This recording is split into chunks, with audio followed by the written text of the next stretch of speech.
ba ventilier ba belé mais bon ba kanga bango te po ni po baza liné moko na bato ba kanga bato ba kanga te. Vous voulez dire que dans des églises aujourd'hui, ce sont des païens qui remplissent les églises? Non, j'ai dit ce que la Bible dit, c'est pas moi qui dis. Que tous ceux qui respirent, même les païens respirent, même la plante respire. L'homosexualité continue basina basien. Mibali na mibali, mariage béni dans l'église c'est pas les hommes de Dieu. Yasu mokili ebebio. C'est qu'on dit moi ça na longola. A longola, l'église n'a été yakapina bato ibisi batou. Et ça abomination, ce n'est pas biblique. Ce n'est pas la première fois. Bah ça la marambo, ce n'est pas la première fois. Bah menaçarait toujours. Si bah comme la niveau au côté ça, bah fille mususu bah idée à ma bé, bah kosi la makam. Mais moi j'ai dit, je soutiens ce pasteur parce qu'il n'a pas d'enseignement na yebi. Et ça na batukuto bah pasteur belé la mboka na ba Canada na ba ventrier tout fait. D'où l'Éternel. Mais la Bible n'a pas dit que tous ceux qui respirent adorent. Parce que l'adoration, on ne les chante pas. L'adoration, c'est une vie. Donc, louange, tout le monde veut que tous ceux qui respirent, même les arbres, peuvent louer. Même les païens, les gens qui ne connaissent pas Dieu, peuvent louer. Alors, la Satan. Pasteur Mogana Brazzaville, pour soutenir, il était au Beti Kara. Pasteur prophète, pasteur Mogana Brazzaville, ça fait que. Na yebi kutu yete. Papa Mugishu. Voilà. Prophète Mugishu. Bakanga poani. Kasi yum toyesa biso. Na yebi te yo sanga poani bakanga so za solo bakangi asali makamba kangi. So za le kuta. Gloire à Dieu. Apparemment tu es l'unique l'homme de Dieu où a soutenu un peu pasteur Mukendi. Et ça c'est comme moi likamomona je suis rabbi. Ba onyo ba tina ba tina ba Facebook na ba WhatsApp. Oh je suis rabbi. Koinda botuninga te bana poto site ya sikeye Kilongo TV Kilongo TV Boss abonné ebele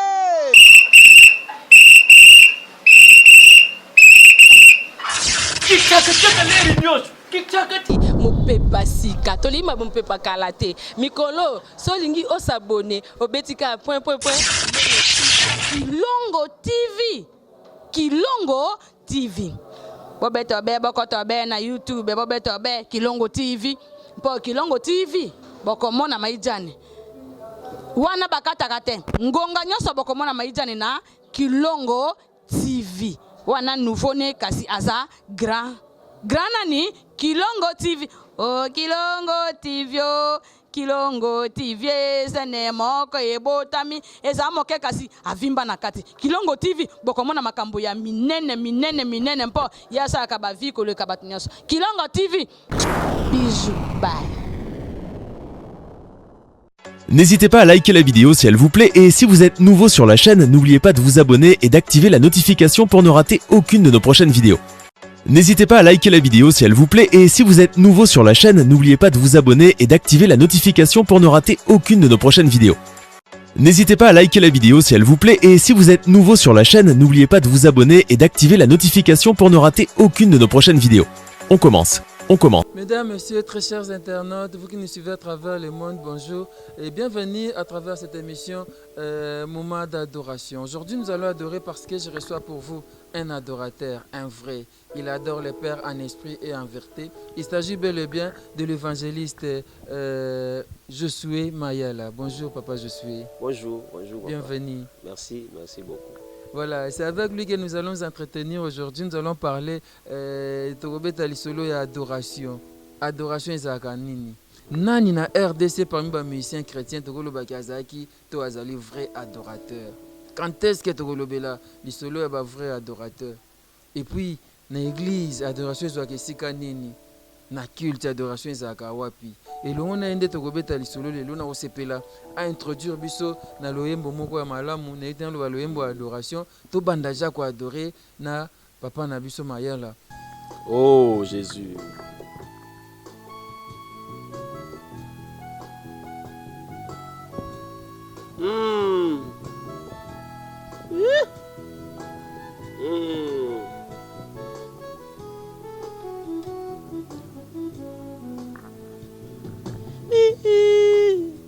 Ezali mobete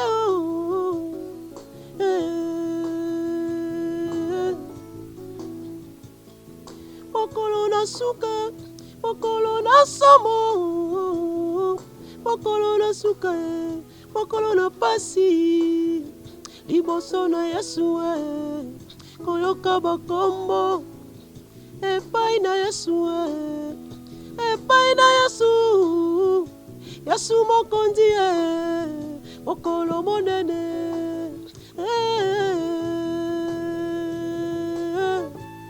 Oh Jésus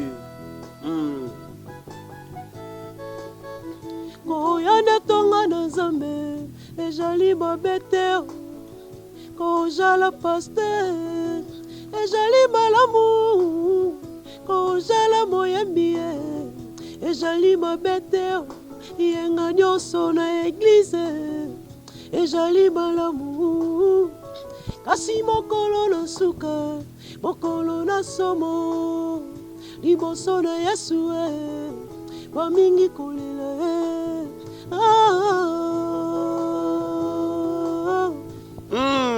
Jésus, Jésus. Ah. Naleli yokanga sametata komona ngai nayoki te Naleli yokanga sametata tala lisusu mpona yeba ezamelanga ndenge nini obosaninga ndenge nini obosaninga talanga lelo nakomi kowayawaya libanda ya lole ndenge nini obosaninga Oh Jésus. Bato babuya na bango ngai babwaka ngai mais yo Nzambe ntango ozotala ngai omona ngai naza mwana na yo akwa bon bato basepela na ngai mais yo ozomona ngai mosumu kia pamba te bato baboyi David mutu masumu alongwa kuna bomisi soda mais témoignage ya Nzambe mpona David Nzambe alobi j'ai trouvé David l'homme selon mon cœur tika témoignage na yo est dominé ba témoignage ya bato na vie na ngai est dominé ya bato est dominé te Nzambe est dominé te Naleli yokanga sametata komona ngai nayoki te Naleli yokanga sametata tala lisusu mpona yeba ezamelanga ndenge nini obosaninga ndenge nini obosaninga talanga lelo nakomi kowayawaya libanda ya lole ndenge nini obosaninga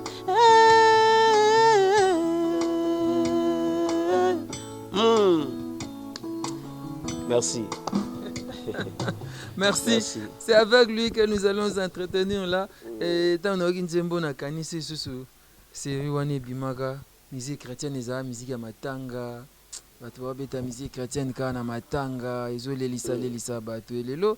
Musique chrétienne ekota na ba fête, mais comme appé fête pe boye libala boye. Wana zamoki opi motema zameza kobeta. Isengo oyo mokili okumelinga mwana wapi akenda molemo ememi yo wapi satana kutu akomi koseka lamuka longwa na pongi biblia na ekwei na mbeto lokota En fait, vous comprenez que tu as les solons bon ouais, OK vous êtes zongi dans le bagage système habitoto et ça non m'a bêté. Et c'est-à-dire quelque part musique chrétienne est perdant moi saveur wana bon maintenant le bata soukal moi soukal wana ils aiment musique mozoka une musique sainte dans le bata sainte une musique où auto sentir bon nzambe na kati so mutaoki oui toko lo babongo mais moi je dis souvent il y a encore 7000 qui n'ont pas fléchi les genoux 7000 il y a encore 7000 nzamba bisi yeli il a le biboma no ngai la tikalinga moko prophète solo ka ngamoko nzamba seki ya non il y a encore 7000 qui n'ont pas fléchi les genoux devant Baal dans ces pays, dans ce monde, il y a encore des gens qui servent Dieu. Il y a encore des gens qui obéissent à Dieu. Il y a encore des gens qui ont tous en Nzambe ti lelo bazo yembe pe banzembo, oyoki pe nzembo, ope malili na nzoto. Ezongi si opé na batango to salaka wana pena. Na batango Yawana azali komata na ngomba ya Golgotha ekulusu na mapeka na ye alingise kokwe talani na moto na ye azongi si opé na batango wana. Oyoki nzembo, oyoki penaki nzembo zana mpona ngambo na oyemba na nosalinga mabe ebangisi nga makambo mosusu. Pe mutu azoyoka ngo ayoki penaki oza Nzambe. C'est papa mette bazo beta banzembo wana batala tina osali mo lobi atako nazali na pasi na mangaka na ngai te po Yesu atonda bolingo tina nini ngai na banga Pourquoi meza escalier nde babwaki amati na tol na escalier maintenant comme na tol abwaki escalier abosani ki fois kita siko escalier wana nde mutu ezaka sute eloko ematisi yo so otiki yango otika no ya komata me biloko ebanda kosala yo eza sute yo mona tokoma oyemba kaka bongo toyembi kaka po loko eza nga ata na yembi bato bayoki kaka eza nga baosomba me eloko ezalaka na kati ya banzembo wana fo ozonga na eloko obongisa escalier ya mtu esali ke mwa ba divorce ekomi mwa ba mavwanga escalier papa na ndiataki escalier yango esali bongo femme du ministère ayeka tango escalier longwe kala te toyebaki makambo te toyebaki kaka mwasi na ngai wana mwasi na nga siko femme du ministère eye escalier ekwei nde femme du ministère aye escalier sekwei yango na 7000 batikali mwasi na ngai te naluka femme ya ministère oya kosoutenir ye so komo sa so baaffaire naluka femme ya baaffaire nzambe asunga biso papa rabi makambo ebele ya koloba obangaka te makambo wana mpe ezwa un jour obangaka te nabanga ndeni ke yo mpe lobi kuna tokomi omona mpe papa mayala mpe abi te femme du ministère mpe ser aza mpandi ozoyemba nde komisa bavoyage mpe bokenda yo so omati mama tie mwa première yo so oke boye esai mwa femme c'est simple bokomprendre kaka na bwaki escalier eza likambo otuna te so omoni kaka nakomi bongo seke nga mpe na ke eza problème eza likambo otuna fokuta so na bato bakendaka wana bango nde baza bien placé po soki nga akoma na Europe te naexplike mutu ndeni ko omoni na France okomi na France na Paris katisa boye kende na place boye naexplike ngo ndeni mpona nakoma Paris te mais bato bakoma kuna quand même bakoyebi soki kuna tosalaka boye ezalaka boye gare du nord gare du midi yoko toyebi me ngai ayebi ata moko te kasi ngai nayoka koma papa beauté pas José de Londres vraiment ouais tozonga liso na biso ya adoration et apparemment c'est comme si adoration comme peut perdre place nango na culte na église adoration comme qu'on perd des places c'est-à-dire si vous êtes fort na ba adoration soki bobi culte d'adoration mais oye kuna omoni no makambo mosusu eza un culte d'adoration te ekomi nango mais peut-être benga makambo nini mais parfois ko adorer comme kaka 10% mosusu ntika nango makambo mosusu la Bible dit ceci que tous ceux qui respirent louent l'Éternel. Mais la Bible n'a pas dit que tous ceux qui respirent adorent. Parce que l'adoration, on ne les chante pas. L'adoration, c'est une vie. Donc, louange, tout le monde, que tous ceux qui respirent, même les arbres, peuvent louer. Même les païens, les gens qui ne connaissent pas Dieu, peuvent louer. Vous voulez dire que dans des églises d'aujourd'hui, ce sont des païens qui remplissent les églises? Non, j'ai dit ce que la Bible dit. Ce n'est pas moi qui dis. Que tous ceux qui respirent, même les païens respirent, même la plante respire, ils paient aussi louer. Mais l'adoration, la Bible n'a pas dit que tous ceux qui respirent adorent. Parce que l'adoration, c'est un domaine privé, réservé aux enfants de Dieu. Parce que l'adoration, on ne chante même pas. L'adoration, c'est une vie. Il faut vivre l'adoration.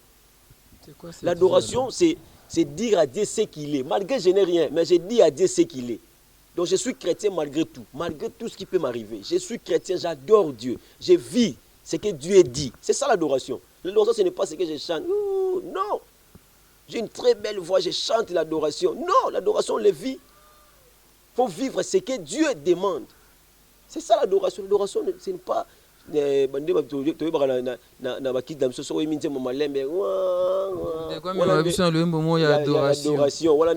adoration.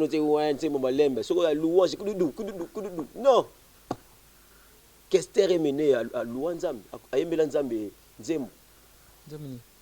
Nzembo Kester est mené à Nzambe, Boyo, et bien côté. Si tu es dans Nzila Velela. Kester, na yebi yango penza bien. So na yebi on nga côté na kobanga te. So na yebi on oyemba kobanga te. Na yebi mais la yo yebi ki ayemba po na yo na campagne ya Tambulukoki. Aya yemba Nzembo wana. C'est pas un péché. À louer Nzambe parce que la Bible dit que tout ce qui respire. Mais l'adoration, waouh! L'adoration, c'est un domaine privé, réservé aux enfants. Tu vois, l'adoration, il faut vivre l'adoration, Papa Rabbi. Je ne peux pas dire ce que Dieu est sans pour autant obéir à ces dieux-là. C'est-à-dire, lorsque Kester dit ce que Dieu est, il adore aussi. Non, Kester a loué l'Éternel. À son âme, peut-être que tout ce qui respire loue l'Éternel. Il dit les bienfaits de Dieu. Oui. Hein? Il dit les bienfaits de Dieu. C'est comme un témoignage. J'ai dit les bienfaits de Dieu. Mais l'adoration, c'est dire à Dieu ce qu'il est. C'est ce que je dis. Attends, ce qu'il est. Maintenant, dire à Dieu ce qu'il est, ce n'est pas seulement la chanson. La Bible dit, vous êtes, nous sommes dans ce monde. Mais nous ne sommes pas de ce monde. L'adoration maintenant, c'est écarter, être écarté du monde, vivre selon Dieu. C'est alors que tu diras que j'adore Dieu. Vous croyez que la manière dont vous expliquez l'adoration, les gens qui nous suivent là vont comprendre c'est quoi l'adoration? Oui, ils comprennent. Et d'ailleurs, c'est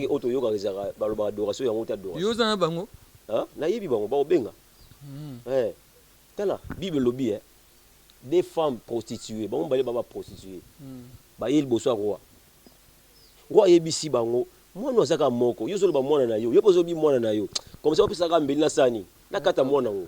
La Bible dit, la femme dont l'enfant était vivant sentit ses entrailles se mouvoir et sika mwana uta source et ningani. Pona ni po mwana naza ya ye réellement. Malobo na zo loba o, soke za nzambe. Mwana nzambe azolanda biso aosenti ki malobo za papa na biso. Mais oyo kana loko te, ça dit mwana kufa kala. Mwana kufa ne kala, ça na mwana te, awela ka pamba.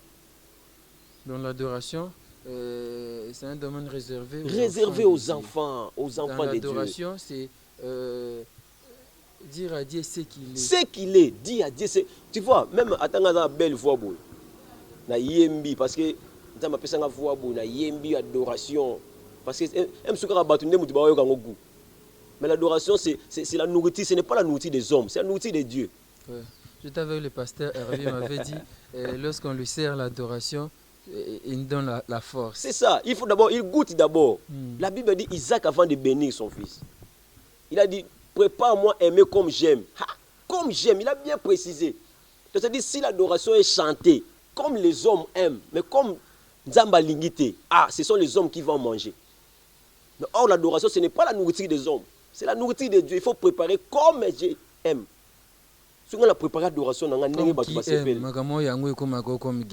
comme Dieu aime. Comme Dieu aime. C'est ça. Ok. Et par exemple, dans la musique Nabiso, bon, on parle de l'adoration, de cette musique-là, et puis de la musique des musiciens, tout ça. Et dans la musique Nabiso, par exemple, le papa le moloto, Azaki, adorateur Yamakasi, et je ne sais pas, Tamsu Yoroboya, il adorait, il avait des belles paroles, il donnait Dieu sa place, il disait ce qui était, ce qui était Dieu, il était français dans le Bamabé, Azaki le Onzam Bazali, mais Bamissi, je peux le voir, Ocho yemba o ba ya frère Patrice. Koyoka ngona nzo ba tes adoration to eza louange. On les a avertissement. Moni tala. Toti kana ba place wala de pesa. Moni yangwana nalanda papa Roger Baga, le ban enseignement est important. Moni moun faut enseigner pour yeba place eloko na eloko. Unabi naleli yokanga. Sameta ta komona ngai na yokite. Naleli yokanga. Non, mokolo na suka mokolo na somo nazo koavertir bato naopesa bato événement ezoya na lokola toli naopesa bato na nzembo. Ils ont une musique qui avertissement. Oui. C'est-à-dire, bah pas ce carton dans match, bah avertir yo nanu. Keba. Makambo zo luwa kuna liboso makambo eza. Suko banzembo bongo ba avertissement wana. Hein? Fallait na minute yo ezala trop po bato ba kota mingi na adoration. Moso mutaza averti makasi akoma obanga nzambe. So ce que mutabangi nzambe ça dit akomi ko vie na yende akomi ko adorer nzambe parce que c'est notre vie qui adore Dieu. Vie na biso façon na biso ko loba façon ko tambola façon ko sala makambo c'est ça qui adore. Il y a d'autres parts ote yate yo moka nengo zabo ote yimoto. Tu n'as pas parlé. La musique avertissement papa Patrice Abeti et le gola banzembo sosola ndeko Daniel Ayemba. Oui. Il y a le gola o pichu mwanza ote ko yemba titre non so nini. Oya yongu mai nzembo titre na mwe kimi. Donc il y a mtu et ça qui se va avertir. Dans la tête tokoyeba. Voilà. Isala na bango ekobima polele. Bon. Aïe, mettez-la nzembo. Na se ya ma donc esa donc pona nini ezala makambo esengeli mona nzembo wana ezana maloba oyo ekolongola moto et bimiso ta mutema. Hein? Pour adorer. Pour comme pena adorateur. Mais lokolo ezana na objectif nzambe yoka. Ba ko sala tout ekoleka mingi te na TV. Ekoleka mingi te. Abisanga iba producteur ba obenga ye producteur ne utabi longola nzembo wana mso abengi alobi nzembo wana beta te pour koluka ba problème tout effectivement. C'est que tu donnes kamoko. Bwani kamoko. Ba vertisseur, ba dena bongo. Non, ça dit ça quand nzembo, ça quand nzembo no so pi album eza bongo te. Mais pour ni bobo ya kamoko. Nyoso eza wana eza na ngomba nzembo. Pour ni kamoko wana banika. Atuki batu mingi, surtout ba atuki nani? Atuki ndeti nani? Atuki ndeti nani? Pasteur ni natengi kombo na yekuna lobi et alobi ki yo nani yo sala ka boye to kokanga yo na misala. Non, abika ka misala, c'est pas un problème. Kala te tokoyeba bango. Isala na bango ekobima polele. Abi lorote, soko linge bima polele te ko sala ngote kasi. Soko sala ngo bima. C'est ça problème te. Mais yo kanze mona ouf, eke na se na mai, eke. Tu vois les problèmes. Mais yo kanze mo ko bima. O ba tnyoso ba ko sepela, o ba ko yem. Yo kama lo banze mo. Ezaka o ko sepelisa bato. Oh l'adoration, faut sepelisa nzambe. Il faut nzamba mona part na ye. Mon makambo to sala na vie. So nzamba trouver part na ye te. Gloire et c'est pas si battre. Mais moi, je n'ai pas trouvé ma part là-bas. Et l'impact de l'adoration dans la vie d'un chrétien? Ouf. La Bible dit ceci. Dans leur détresse, Dieu a envoyé la parole. Mais pour siéger, la Bible dit Dieu siège au milieu de la louange et l'adoration de son peuple. Hein? C'est-à-dire, dans quatre églises, l'adoration est une place de choix. Donc, place où et là on nzamba mona bien pour vanda ya maloba nzambe te tala siko niveau atiner bon pour na passe na bango atini maloba mais pour na vanda habiter na vanda kata maloba te. Non, des sièges. C'est-à-dire quand tu chantes de cœur avec Dieu, tu chantes Dieu. Na nzembo na tu chantes Dieu, c'est-à-dire tu vis Dieu. Parce que au contredire ngati maman na biso Micheline Chabani azana une très belle voix te. Hein? Ani a voix bien te. Il m'a pas eu que na voix bien pénaté. Ayebi. Bonne na voix bien. Tu n'as pas sauté. Ana voix pénaté ya bien makasi te. Ana voix bien te loba. Mais quand cette maman adorait Dieu. Quand elle adore, toi adorer. Moi je dis par rapport aux chansons. Conflit, hein? Non, conflit. Non, par rapport à Banzembo. Mais elle adore jusqu'au jour. Nzembo ngoyemba ngo metango ya yembi. Oyoki lo mo ebimio na nzoto. Obe ezakani. Nzembo ka yomo yemba. Mais mutu biso soka yembi ngo oyoki ngo ko eloko mo bweza na nzoto. Eloko ngani zalaka par rapport à muta composer nzembo te. Eza par rapport à mutu azo yemba nzembo na relation na nzambe. Emmanuel tombele liyo ya. Nzembo na to vandi na matango vandi bateka nzembo na bozongi na cercueil. Bozongi. Au vent de nos samedi, et baki sur 40 minutes. Mais quelle voix? C'est-à-dire, Dieu vraiment n'a pas besoin de très belles voix, mais Dieu a besoin de notre vie pour que la chanson que tu chantes ezala na muscade ezala na bamunga oyo esengeli mpo ntango nzambe akolia muscade osukisa biso mpe na kote na biso ezala mwa ndembi donc soki nzambe azolia yango ayoki penake ça c'est l'adoration de mon fils ça c'est l'adoration de ma fille.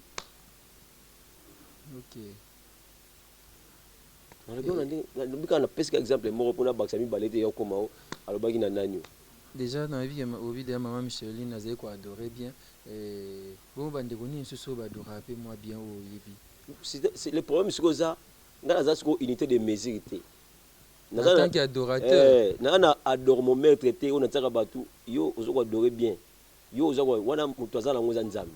Mais maman Micheline, vous avez dit non? Non, moi j'ai dit ce que je sens par rapport à la chanson. C'est ce que je vous ai demandé. Et d'autres personnes que vous sentez. Moi j'ai donné l'exemple d'Alain Moloto. Ok, Banzembo. Parlons même d'Alain Moloto alors.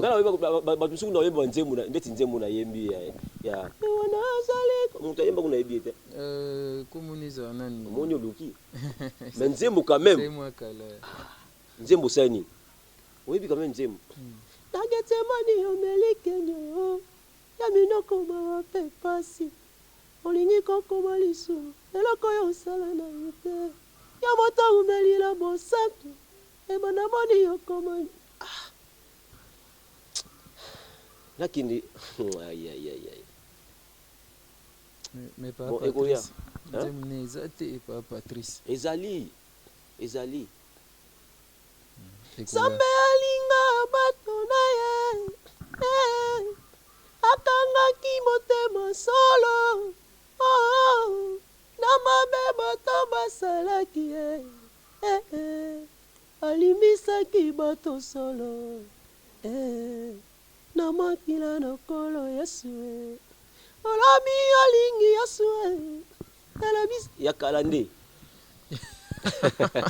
banzembo wana ya kala ndenge nini banzembo nete esikezaka bien balbum nezobeta yo lingaka banzembo akala kaka ezobeta siko ntango ozo banzembo ya papa Patrice ya kala ya frère Patrice ngoi musoko ya kala nde osantaka nde bonzambe na kati esa neti ye mpe escalier ekweya non c'est-à-dire quoi omoni mutu biso abengi alobi yo oki danze bon nayembelo nzembo moni album ko abimisi oyo papa Patrice oui peut-être nana lembuma peut-être bato baoki banzembo te nzembo ko zakuna ezongisi nga na banzembo. Ne te conforme pas au siècle présent, ne te laisse pas tromper par les choses du monde. Tu es dans ce monde, mais tu n'es pas dit. Laissez les mauvaises compagnies, confie-toi à l'éternel. Wow, tu es chrétien, un enfant de Dieu, garde-toi de la sainteté jusqu'à la fin. Tu es chanteur, un enfant de Dieu, garde-toi de la sainteté. Juste. Ça c'est très bien, une belle chanson, voilà. Moi je oh ça c'est lelo. On bien que bato bien entendre mon débat. Ça pas mal là. To n'enga to beta moi solo adoration pour il arrive tant que tu as un vrai adorateur et tout ça là. Bato so bato na bébé un vrai adorateur pour animbo. C'est un vrai adorateur. Ndenge ekomami ako adorer na vérité et vous avez là un esprit pe na vérité. Et Obi Dieu siège au milieu des louanges et l'adoration. Mais si vous avez une église, tu comme 10% il y a adoration. Selon l'analyse on a installé, tu peux te saler qui biso la rédaction na biso. Quelque part vous voulez me dire que il y a des églises au Congo où Dieu nzambe aza vraiment té. Est-ce que on a une question venir retourner? Peut-être que na Congo a exemple na église nzambe azate. Nzambe peut-être aza peut-être pour na maman moko ya église wana ya mukolo bo ya banga nzambe ayeba te ke kuna nzambe azate mais ye a aucun égard par ignorance. Il y a des églises comme ça et belé na Congo. Dans la kina des églises mo bo na wi kombo Yesu kana suka. Nous bagons dernièrement. Na prière à clôture. Ça dit bango kuna soki azoyemba nzambe ya pasteur na bango ya botaka koma pasteur na bango Yesu azate. Wana côté wana nazaki na moi inquiétude. Mais on donne qu'est-ce qu'on a. Ceux qui sont dans une église, qu'est-ce qui va te voir qui est kasi yango na likambo so na bando lo bango ba musu ba kozwanga bazwi bakomi soki nini nde bakomaka wana ye alakisaka nini te eza makambo eza vrai omoni nalandi papa Roger Baka na émission moko apesi na mwa babiloko moko boye natali na babi te omoni eza na bato mosusu nzambe atelemisa na bamoma moko boye baka important mal nécessaire te mal nécessaire te baza important ngabi mal nécessaire te baza important bato bacomprendre bango bakoyebake likambo alobi nde singa nazwaka ebele mpa na ye nabi teke nyonso aloba eza bien mais nazwaka nalandaka matela oyo ana raison fona sani nazwi nakomi tout le monde nasoki kata ndoki mpe koinspire ndoki kaka oyo ndoki inspiré ou pas venir au monde comme peut vivre bien. Donc c'est à dire bah tu faut pas comprendre que na Kinshasa ndio une question na a Congo et ça na l'église nzamba ate. Et puis ceux qui nzambe déjà zaté c'est à dire bah on même dans nzela nini. Tala Bible lobi on donne que c'est qu'on a ningo lobi wana. Ce que yibisa ceux qui papa wana za pasteur wana yemo kazane na niveau wana ya kendela da kuna. Ce que so tso maboko. Au pesoni. Ça c'est vrai. Mais nenga to betal solo mkia papa ale moloto mais na sepelato kanzembu moko moto zonga toko ba sona sopo pe nyoso pe faute na yo makambo zolo ba o lokola album ne bimati. Moyen bat banti mayo. Exacté. Alaksa nini ya mpe album ezo bimati. Album ne comme neti ya JB depuis banda oze la chemin de fer ti lelo. De toutes les façons JB au vivre te. Alanzala. Mais depuis que tu as dit, au moins tu es baba œuvre, mais évangéliste Maya la tilelo. Et ça m'a bête parce que yo zo bim s'affiche album au kangi ba tumnoko album wana ko bimandenge nini. Kitoko sanango euti na nzambo yo. Yo komisi yango si jalolendo. Nesika zama kumisa yo lo fundwe. Soki zambe alongoli pema komi cadavre. Pardon, tika fiere. Avertissement. Tu connais pas bon le wandeni. Il y a pas Patrice avertissement. Il y a ndego pichu moins d'avertissement. Yo pose un avertissement. C'est que il y a deux personnes ba yoka ki yango. Minga na ga nzembo la ndengeni. Tala te bokoyeba bango. Isala na bango ekodima polele. Ne ba ndeni. C'est qu'il y a averti nga déjà. Tala récite loko. Il y a album. Et ça yeba na monde entier. Na bité yanga koyeba na te yanga koyeba. Mais récite nango eza yeba na monde. Po ekoyeba na monde entier mata mutu boka bongole mutema te pona ngo. O sala si fête te. Nzoka Bible lobi et lobi te ko fête ko sala maso batu ba bini mingi. Te fête ko sala maso ki mutu moko abongole mutema. Wana lolati. Mais ah ouais, il faut lire. Quand on sait la nan. Bébé précieux, azo yabi que papa bimsi album. Il faut tanga, il faut lire malamu. Na bimsi pas album té, maintenant on peut na landa la pété. Car aux autres donnera banzemba ba frère Patrice na banzemba batu misusu. Mais ça parce qu'on a batu misusu ba yemba banzemba batu. Ka ba dondo pe ndeti ngati. Na uto biso awa pour meza na kozwa nzembo ya mutu. Na uta kotepa pasteur de la foi. Na yembika nzembo ya dans mon parcours sur la terre. Tout peut sombrer dans ma marche pour le ciel. Tout peut sombrer si la paix met le doute. Tant on a mis nzembo wana na tika batu wa yemba batu ko lela bango mo. Menga ma nzembo wana te. Problème ezanga na zwi nzembo. Mais par rapport à relation nga na zana ngona nzambe e bimisi loko moko na nzembo e pesi mutu vie.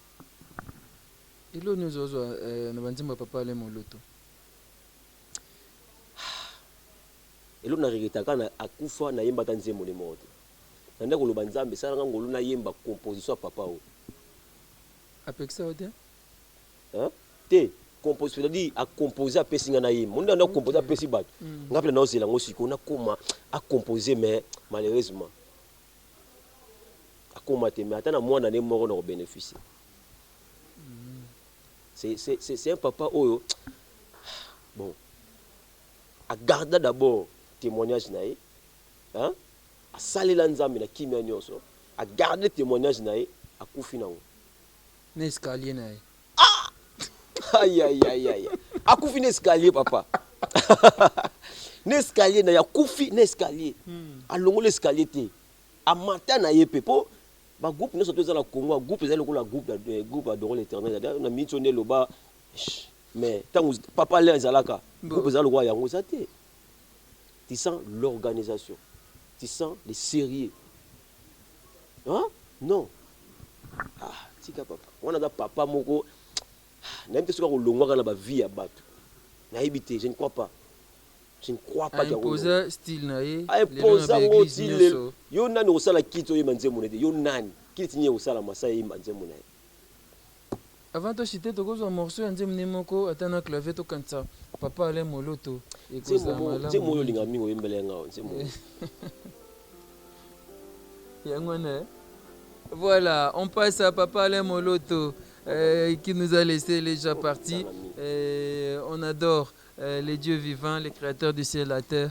Jésus-Christ de Nazareth, merci au Sauveur, merci à Jésus-Christ de Nazareth. Là, je pense à Bébé Pressier, je pense à Angèle Kinkela, à Dominique Kiele Mona Musakata, à Fiston Bassende, et je pense à Maman Emilie Nzemba. Merci beaucoup à Fondé Kabea. Et là, je vois Coco Dema qui est derrière la caméra.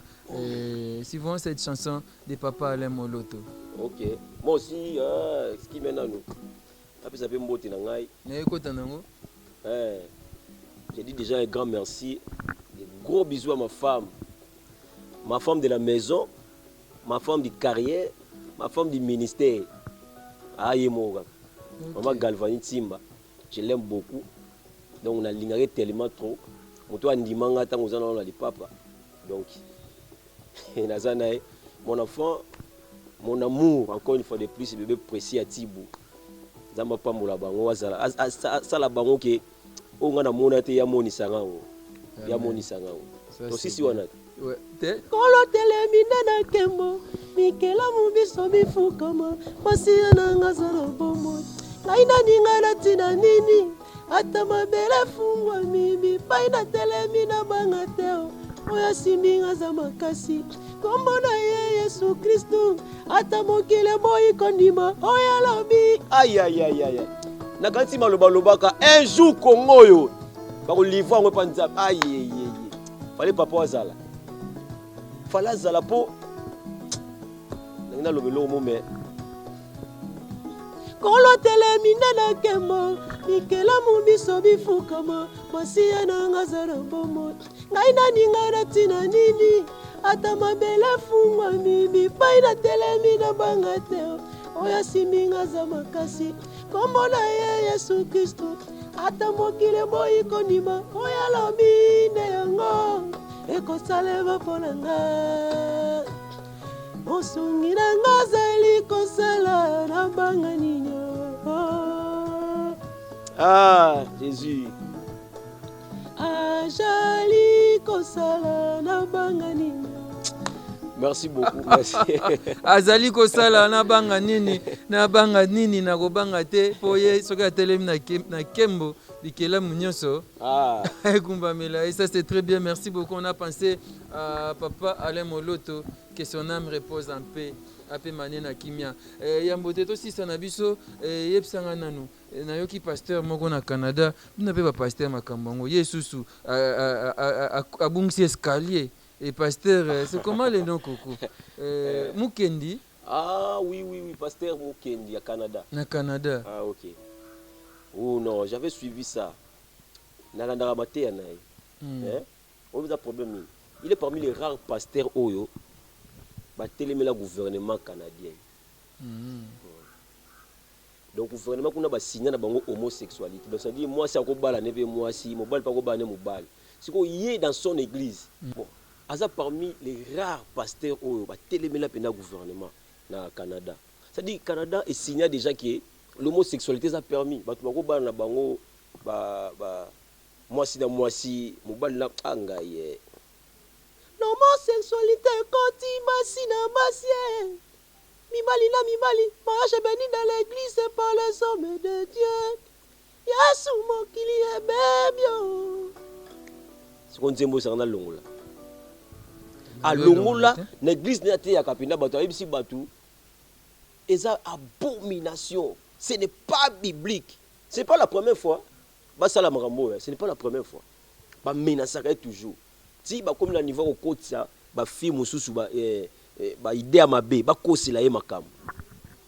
Mais moi j'ai dit je soutiens ce pasteur parce que dans l'enseignement na yebi eza na bato kuto bapaster ebele na mboka na bakokanda na baventurier tout fait baventurier baza ebele mais bango bakokanga bango te mpo ani mpo baza line moko na bato bakokanga bato bakokango te elokola satana pasteur moko na Brazzaville osoutenir ye te obeti kara Pasteur nini? ibakekanga prophète pasteur moko akanga na Brazzaville aza mpe kaka na yebi kutu ye te Nani? papa Mugishu voilà prophète Mogisho bakanga ye mpo ani kasi yo moto oyesa biso nayebi te yo esanga mpo ani bakanga ye so eza ya solo bakangi ye asali makambo bakangi ye so eza lokuta gloire à Dieu apparemment tu es l'unique l'homme de Dieu oyo azosoutenir mpe pasteur Mukendi ezalaka awa soyeka mwa likambo mona je suis rabi bango nyonso batie na bafacebook na bawhatsapp oh je suis rabi je suis nani mais pasteur Mukendi ye wana moi je dis pasteur mosu na Brazza je suis non ngana lobi te par rapport ya pasteur oyo lobi aza na Brazza bakangi na Brazza soki asalaki nini wana ye makambo na ye moko na famille na ye ndenge basalaki makambo nga so par rapport ya pasteur Mukendi c'est un homme que je suis les enseignements c'est un homme oyo aza moto oyo atelemela makambo mabe tala moto azotelemela makambo aza nanu moto d'origine kuna te mais aye nzambe imposé ye ata congolais makenda kuna vanda azoteya maloba nzambe na vérité aotelemela makambo gouvernement autorisé papa mais je te dis moi de tout mon cœur j'ai senti la paix tant nayokaki makambo wana nayoki kimia mona motema j'ai compris que cet homme c'est un homme de Dieu. Et vous croyez qu'il sera libéré? Oui, il sera libéré. Et puis, tout le monde a lobby, lobby wana nzambe a convaincre bon un jour. Donc tala ka moi là-bas sur lobby makambo wana. Un jour, va confesser. Mais tant qu'on va confesser, vous attendez moi ça paralysé na gauche mobimba, musu na droite mobimba. Faut pas comme on a nous bongo, va confesser. Oui, oh là, moi likambusko yango. Les 3 personnes à ne pas oublier. La personne qui t'a abandonné au moment difficile. Il ne faut pas oublier ce genre de personnes. Na pardonné, mais na yebi ke rabbi nga zawana tango yaka na ndaku nanga ayibaka téléphone. Na limbisi yo. Mais soko na ndaku nanga na koto na ndaku te na yambwa libanda. Mais ndenge zo ba AVC boye. Wana makamanja justice eza. Yebi oya batu musuzu nzama pekse tika masumu alingite. Frère comme olakela batu. Non. Na kele mabete. Tika masumu alingite akei basi misatu mina mibali 4 9 azwi sida ayepa nzambe nzambe alimisi makufi na sida musu pe asalika accident akufi pe mais est-ce qu'on akufi na sida so pona siko eza problème que bato basali bon un jour ba image de biso tika là un jour ba le la TV mais moi je soutiens cet homme de Dieu j'ai dit azala kimia nzambo ya salela à défendre. Et puis l'église peut-être à Zolanda kuna boloko pezali. J'ai dit au pasteur Mukendi, il y a encore des hommes qui croient en vous. Tu sais pourquoi? Parce que les hommes croient à votre Dieu. Ce que vous prêchez là-bas, ça nous aide. Et c'est trop fort. Nous doit possession pendant que boya makamu ya l'état ou ya lobby et puis à télémélango par rapport à la Bible. Non boza mingité. Nzambe na lola à soutenir bino. Biso za a atena Congo ata musika, il y a encore des gens, je ne suis pas seul. Et là la bateau bazo sambela pour na bino, surtout l'église na yo. Na bondeli pour l'église wana. Nzambe apesa bango makasu apesa yo afin que ba koisa mate. Ba changer pas enseignement te. Nzambe on confondre un jour. Merci beaucoup, frère Mayala. Soutenons cet homme de Dieu, le pasteur Mukendi. Aza arrêté dans le Canada pour na à téléméli mariage homosexualité. Et ils ont malam tebo téléméli yango et on a pasteur Mukendi. Tous a des cœurs na yo to komeko ça l'effort na ba Facebook, na ba réseaux sociaux to comme appelé. Je suis pasteur Mukendi. Et ça là moi malamu mingi. Et merci papa Mayala pour nous répondre à l'invitation na biso. Merci beaucoup. Merci pas maman Galvani. Merci pas bébé Précieux. Merci papa Mpayanae. Merci et pas Angèle Kinkela. Merci maman Méline Zemba. Merci beaucoup à Dominique qui est le mona Msakata. Merci à Fiston Bastien de FB International. Merci à vous. Merci à Coco Dema qui est derrière la caméra. Merci pas Claveriste Nabiso. Stone, merci. Et c'était là donc votre émission. Je crois que tu aussi c'est vraiment le Mbomoko. Nini et tu aussi ça n'a un pour les autres. Tu as peut-être sur l'adoration kasi. À moins tu que non malais. Et Kozala ma la mingi. Merci Coco Dema. On se retrouve donc très prochainement pour un nouveau numéro.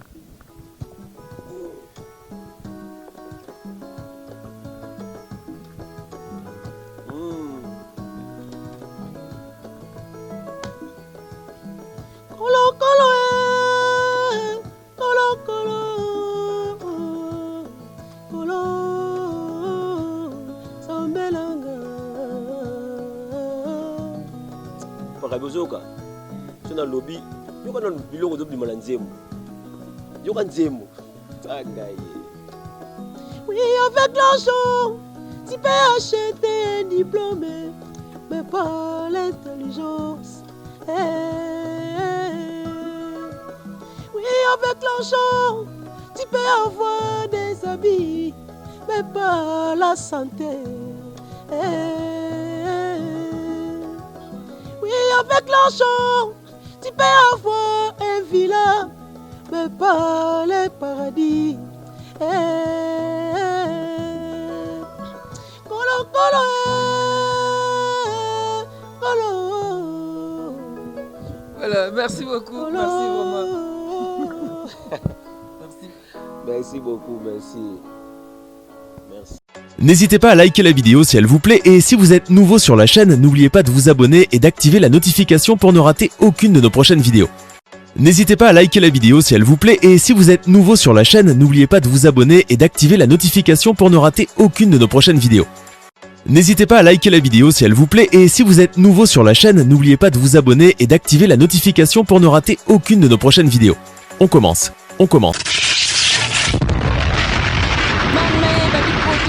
Koinda botuninga te bana poto site ya sikeye Kilongo TV Kioka Kilongo TV Boss abonné ebele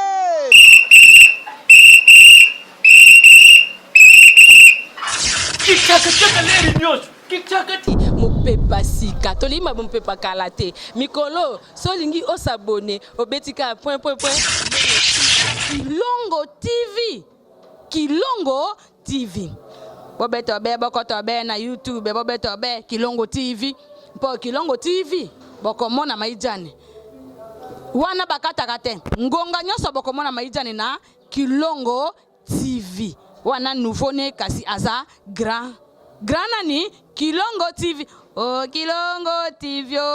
Kilongo TV zene moko ebotami eza moke kasi avimba na kati Kilongo TV bokomona makambo ya minene mpo yasa ka ba vie ko le kabat nyoso Kilongo TV bijou bye.